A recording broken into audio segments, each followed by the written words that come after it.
My husband cheated with his CO worker and mocked me for being a housewife. Now he's begging me to stop divorce before he loses everything. Hey there, I, a 34-year-old female, have been married to my husband, a 38-year-old male, for 7 years, and we celebrated our anniversary just 2 weeks ago. I met him through a friend 9 years ago, and after dating for 2 years, we got married. We also have a 3-year-old daughter. On the day of our anniversary, 2 weeks back, we had a bunch of people over, including my KO workers. And I could see that one of the female KO workers, probably in her mid-20s, was constantly hanging around my husband and refused to let him speak to anyone without accompanying him. I thought that was kind of weird, but when I pulled my husband aside and just asked him about it, he told me that it was nothing too crazy and she just looked up to him as a mentor. I believed him and didn't question it further. However, that very night, I saw a text pop up on his phone from this coworker of his while he was putting our daughter to sleep. It was kind of late, and I was a little curious to know what work-related queries she could have at this hour, especially after spending all this time at our house. And I was maybe also a little suspicious since she was a young and attractive woman who seemed to be very interested in my husband. So I decided to check out the text. I knew his password, thankfully, since he never bothered to change it, and it was easy to unlock his phone. I went through their chats, hoping for work-related topics, but was shocked to find at least 2 months' worth of flirtatious texts and plans for dates. I felt sick going through all of it, knowing that this man was currently with our daughter in the next room, and we just spent the day celebrating the 7th year of our marriage. There were even some late-night texts, which meant that he'd been texting her while laying right beside me some days. I was in shock but did some quick thinking and decided to take a couple of screenshots of those texts and send them to my own number as proof. After that, I kept his phone aside and decided to confront him about it once our daughter was asleep. He came back to our room, and that's when I showed him what I found on his phone without even wasting a second, and asked him what that was all about. I thought that he'd try to deny it or at least get defensive, but he didn't do any of that and was just very nonchalant about the whole thing. He said that it was just a fling, and I shouldn't bother myself too much about it since he's still with me. I was so taken aback that I hardly knew what to say to that. He continued speaking and told me that this was not even the only time that he cheated on me, but had only been caught once, and that I shouldn't take it to heart because after working so hard for so long, he deserves to have some fun as well and let off some steam, as if he was talking about playing video games and not freaking cheating on his wife of 7 years, whom he even happens to have a daughter with. I told him that this was unacceptable, and that I was going to leave him now that I knew what had been going on behind my back. By then I was screaming at him since I just couldn't keep calm anymore, but he only laughed in my face and asked me where exactly I was going to go if I did leave him because I was a stay-at-home mom and didn't really have my own money. That was a particularly low blow, given that he'd been the one to persuade me to quit my job when we found out that I was pregnant. He'd convinced me that he earned well enough to run the house and would work even harder to bring home a substantial sum, and I could just relax through my pregnancy and then take care of the house and our baby. I'd been skeptical but naive as well and trusted him wholeheartedly, so I quit my job, and since then, I've been a stay-at-home mom. Back then, I'd never even imagined that he'd be throwing it in my face someday. We argued for a couple more minutes, where he kept saying that there was nothing wrong with him cheating on me since he was a working man, and it wasn't fair to him that he constantly had to be bogged down by his wife and daughter all the time. I couldn't even try and make sense of whatever he was saying because, truth be told, it didn't. If he was so tired of his responsibilities, then he shouldn't have gotten married to me in the first place or had a daughter. And even after he cheated, he should have at least had the decency to own up to it and apologize. But here he was, trying to pretend that this was a normal thing to do. He'd thrown away almost a decade of being together over fun, and I just couldn't understand how he didn't see anything wrong with that. I finally realized that there was no point in trying to argue with him or even pretending that this marriage could be saved when he said I was a stay-at-home mom and this is what I deserved. So I needed to just suck it up like everyone else and turn a blind eye to whatever I find. Without a word more, I packed some of my clothes and toiletries and my daughter's clothes as well, while he simply watched me and refused to say anything to stop me. Then, in the middle of the night, I booked a cab and left. I was hurt and angry, and by the time I got into the cab with my daughter, who was half asleep, I was crying so hard that I could barely see anything. He didn't try to stop me or even ask about our daughter and just let me leave. It was incredibly difficult to make that decision, but I'm glad that I did it and left him. I did have some money saved back from when I used to work, but thankfully, my friend, whom I've been living with, has absolutely refused to let me pay for anything and has been taking care of me like a sister. She and I used to go to the same college back home but weren't friends then. We only reconnected once we learned that we were now living just a few blocks away from each other, and she became a source of comfort and a reminder of home in this new, unfamiliar city. And right now, she's my only friend and my most important one as well. That night, when I landed at her doorstep with my daughter and sobbing like a baby, she took me in without any question. And after I explained the situation to her through tears, she was furious and promised me that I'd be totally fine. Within 3 days, she contacted one of the best family lawyers, who happened to be a family friend of hers, and I filed for divorce. The two of them said that they'd ensure I get what I deserve as a settlement, and that's what they've been doing. Because of his infidelity, my husband is about to lose thousands of dollars as compensation for our house, his cars, and all the expensive assets that he owns. He's also liable to pay me alimony and child support, which adds up to a huge amount. My husband's position and salary are quite high, so he most certainly can afford it. However, a couple of days ago, he called me up in tears and practically begged me to stop the proceedings, or at least be a little considerate about the settlement. He wanted to talk about this with me personally, and tried to come to an agreement before the next meeting since he thought that claiming the house and his car was unfair since he'd worked hard for it all. And I knew about it. He said that he had invested a lot of time, money, and hard work into building this life for himself. And while he was ready to pay alimony and child support, he just wanted me to rethink my demands since it seemed too much. I found it very ironic that this man, who hadn't thought about the time and effort that I'd invested in our marriage even once before cheating on me, was now begging me to rethink my demands and take his feelings into consideration. He hadn't apologized for cheating on me either, and I could already tell that his tears weren't real and were only meant to stir some sympathy in me. I told him that he could go to hell for all I cared, and I'd make sure that I walk away with everything that he has since, as a stay-at-home mom who made life easier for him. This is what I deserve. And it's not a lie either. Back in the initial years of our marriage, he was always too exhausted from working overtime, and I was not just working at my own job, I was also doing all the work at home. It was only a few years that he was promoted, and even then, I was the one taking care of everything at home and raising our daughter single-handedly. I was never appreciated for any of it, and he just took it all for granted, but he's going to know what I was worth now. But a part of me feels bad that I'm taking away so much of what he's built. I guess that's because I was with him every step of the way and knew how hard he worked to get where he is today. I'm not sure if I'm really entitled to it and feel weird about making him cry even though he did the same to me. My friend has reassured me several times that there's nothing wrong with what I'm doing, and while I can still choose to not ask for his properties and assets, it shouldn't be because he's guilt-tripping me by crying on the phone. AITA for trying to take away everything my husband's bought over the years in the divorce settlement after he confessed to having cheated on me multiple times throughout the course of our marriage. Update 1, I decided not to change my list of demands.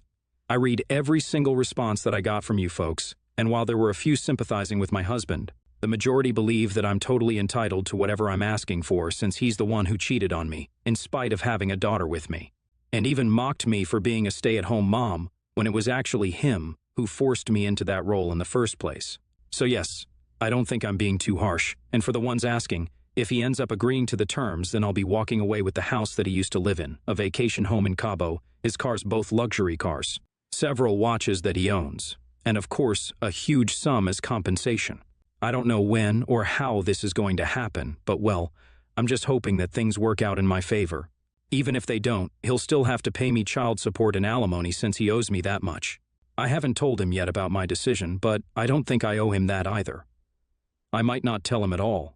Update 2, my husband caught on and realized that his phone calls and texts did nothing to melt me or change my mind, and I am in fact not going to back off. So, last night he decided to call me up and call me every derogatory name in his book, and said that he'd always known that I was a gold digger. This is really funny to me because when I met him, there wasn't much gold to dig. I told him that no matter what he said to me at this point, it didn't matter since he'd lost his chance to apologize and make things right with me long back, pretty much the day I left. And even after that, he didn't have the decency to even pretend that he regretted what he'd done to me, so I had no reason to take pity on him and let him have what he wanted. He sounded like he wanted to argue some more, so I hung up before he could say anything else because, honestly, I wasn't interested. Whatever he has to say to me will be said in front of our lawyers, and outside of that, I don't owe him a conversation at all. He's made it very obvious that he doesn't care about me or our daughter, since he didn't even try to fight for her custody, which was a shock to me. I'd always thought that if not for my sake, he'd never do anything to break up our family for the sake of our daughter, which has been a reassuring thought whenever I heard about other husbands cheating on their wives. But now I see that I was wrong. My daughter doesn't particularly care about whatever's happening, which is obviously fine since she's just 3. and she's used to her dad being gone for prolonged periods of time for work. But she does occasionally ask about him, and it breaks my heart knowing that he doesn't care about her as much as I thought he did. It's been almost a month since I left, and I obviously do miss my old life and constantly feel like I'm being a burden on my friend, despite her constant reassurance. My parents are also trying to help me out financially until I find a job or all of this comes to an end, since I'm going through a particularly tough spot right now. My friend says that I'm not to worry about the finances since she's loaded, but even then, it feels weird to just live off of someone, especially after what my husband said about me being a stay-at-home mom. That stung. I guess that one comment just got under my skin since I had been a career woman who'd given it all up for my family, and it felt like it just went in vain. I just hope I'm out of this mess soon. Update 3. So, 1 week has passed since the last update, and I've learned that my husband truly is the most disgusting and vile human to ever exist. He's trying to make me out to be an alcoholic and a lying cheater as well. He and his lawyer have resorted to dirty tricks and deception to ensure that I don't get anything at all out of this divorce now, since I've refused to back down. They produced photos of me with our neighbor, a young guy in his early 20s, who moved in a couple of months back. He was a fashion photographer and lived by himself, so he'd often ask me for help when it came to cooking, since he'd often mess up recipes. He bought a new camera a few months back, and since he needed a subject, he asked me to help him out, and I obliged. We clicked a couple of shots in my backyard, and it was a perfectly innocent and platonic thing. I even showed the photos to my husband afterward, and he seemed impressed with them as well. But now, he's made it out to seem like some perverted and weird thing between the two of us, and had accused me of having an affair with our neighbor. He'd cooked up great detailed stories of how he'd often noticed the guy dropping by unannounced and leaving after an hour or so whenever he wouldn't be home, and the neighbors could vouch for that as well. He knew about these visits since I'd never lied to my husband, and he also knew that he'd only drop by for help with cooking or food since he was trying to learn. But now, of course, he was using it to his advantage and making me seem like a cheater. It was just so sick. And on top of that, he claimed that I had a drinking problem as well, so he'd already spent a ton of money on me, and I didn't deserve any more of it either. He claimed that I'd been lying about how I supported him throughout, and definitely was entitled to whatever he had because I'd been nothing but a liability so far. And he was glad to be rid of me, but wouldn't let me walk away with so much since I didn't deserve anything. I couldn't believe that he was stooping so low, but then again, that's really who he was, and I'd just been late to realize what kind of a person I'd been married to. I guess I'll just have to get more people, namely my neighbors, involved to prove that I'm not a cheater because I'm not like him. And most people who know me know that I hardly ever drink unless it's a social event and everyone's drinking as well, so the alcoholism claims will be pretty easy to disprove. I'm just sick and tired of this mess now. I want him to leave me alone for good, honestly. Update 4. Almost 3 weeks have passed since the last time we met, where he accused me of cheating on him and also of being an alcoholic. I was able to get some of my friends and my neighbors to give testimony in my favor, and they told me about how my husband had approached them earlier before me. But they told him that they weren't going to lie to cover up for him, which really made me feel grateful for the relationships that I made there as a stay-at-home mom. At least some people valued me, so that was nice. Anyway, I was able to produce enough proof against his claims at yesterday's meeting, and it really felt like the settlement was going to work out in my favor after all. I guess he just couldn't stand it, knowing that he was going to lose, so he decided to get my friend involved. Around half an hour ago, my friend received a call from an unknown number, and she had a feeling that it might be related to me, so she recalled the call, and thank God she did. It was my husband, asking my friend to kick me out and speak against me at the next meeting so that I don't get anything. He offered her a huge sum of money as well to buy her out, but lucky for me, my friend isn't a sellout.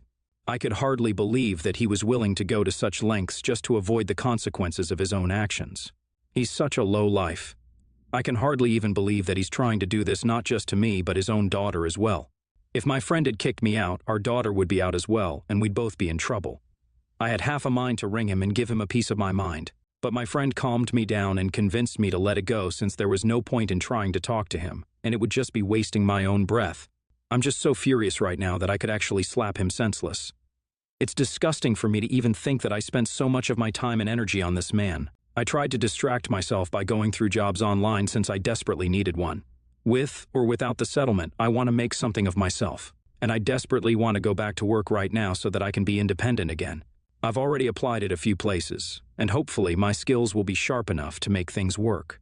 I'm running dangerously low on the money I've saved, and I absolutely cannot afford to go broke right now, at least not until the settlement comes through. Hopefully, it'll be done and dusted by the next meeting. Until then, I'm just keeping my fingers crossed. Update 5. There is just one day to go for the final meeting, and my husband showed up at my friend's house to talk to me today. Initially, my friend was hesitant to even let him in, but I reassured her that I was ready to talk. Moreover, I was curious to know what he had to say for himself after everything that had happened. He looked dejected and upset, and I sort of did feel bad for him. But then I remembered whatever had happened these past few months, and all of it vanished. He didn't say much, just said that he was here to make one last plea to me. He apologized for every single thing he had done, right from cheating on me to breaking my heart over and over again, and trying to turn people against me. He said he was being a total greedy a-hole, and he realized that now. All he wanted was for me to spare the house. I could take away everything else if I wanted to, and he was fine with that. But that house held a lot of sentimental value for him. I told him that I would think about it, but I couldn't guarantee anything. He thanked me and then left. It was weird sitting with him and having a civilized conversation with him after so long without a lawyer, but at least it gave me some sense of closure. And maybe I will let him keep the house, since I don't ever plan on moving back there. I think I might move into my friend's house permanently and rent her upstairs unit or something, since she has been talking about it. Anyway, I'm happy that it is all coming to an end now. Update 6. Wow, it's been a while since I posted. So yeah, it's done. The divorce is finalized and I own quite a lot now. It's almost surreal, but I don't feel any difference right now. I'm just relieved that it's all done with. As I'd said, I changed the terms of the settlement last minute and let my husband have the house, but everything else went to me. It did make a significant dent in his net worth, but it's nothing he won't be able to recover from eventually. It might take him a couple of months, but he'll be fine, so I don't feel too guilty about it. As of today, I'm divorced and thrilled about it as well. Right now, my only plan is to get back on my feet as soon as possible, and by that I mean find a job. I have been in talks with a few companies, but I think I might just start my own business. My friend is now my permanent housemate as well, since I've paid her 6 months of rent and have moved in with her. Now I'm finally done with my divorce, and my husband is now my ex-husband. This chapter of my life is finally over, thank God for that.